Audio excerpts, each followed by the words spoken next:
11 MIPA 3. Ini adalah karya replika dari sel tumbuhan. Saya akan menjelaskan beserta fungsinya.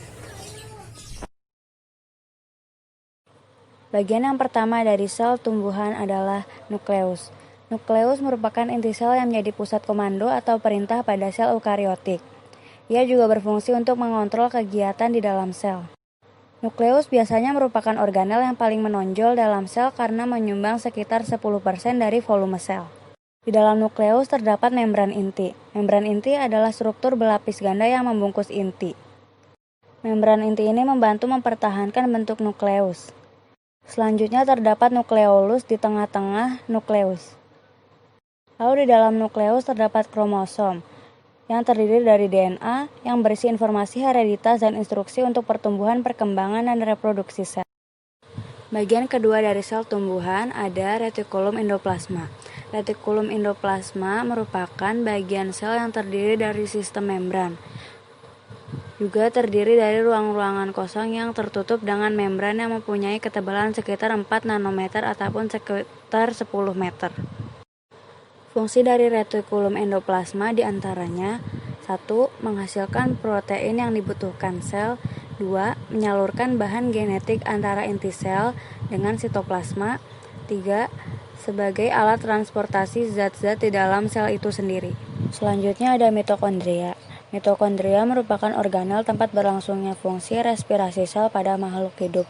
Selain itu terdapat fungsi seluler lain seperti metabolisme asam lemak, biosintesis pirimidina, homeostasis kalsium, transduksi sinyal seluler, dan juga sebagai penghasil energi. Selanjutnya ada kloroplas. Kloroplas adalah bagian dari plastid yang mengandung klorofil. Kloroplas terdapat pada hampir seluruh tumbuhan, tetapi tidak umum dalam semua sel. Kloroplas ini berfungsi sebagai tempat terjadinya fotosintesis yang menghasilkan makanan pada tanaman, dengan merubah air dan karbon dioksida menjadi karbohidrat dan oksigen dengan bantuan sinar matahari.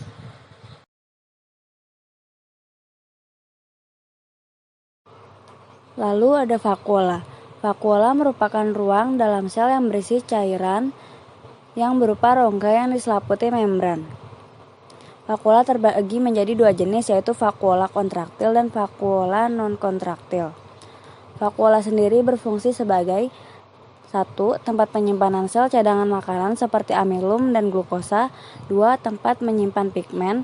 3. Tempat penyimpanan minyak atsirik. 4. Mengatur turgiditas sel. Dan terakhir tempat penimbunan sisa metabolisme dan metabolik sekunder seperti getah karet, alkaloid, tanin, dan kalsium oksabit. Yang selanjutnya ada ribosom. Ribosom ini berfungsi sebagai tempat terjadinya sintesis protein. Lalu ada badan Golgi. Badan Golgi fungsinya pertama, membentuk kantung vesikula untuk sekresi. Kedua, membentuk membran plasma. Ketiga, membentuk dinding sel tumbuhan.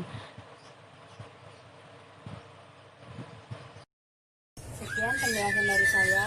Kurang lebihnya mohon maaf. Wassalamualaikum warahmatullahi wabarakatuh.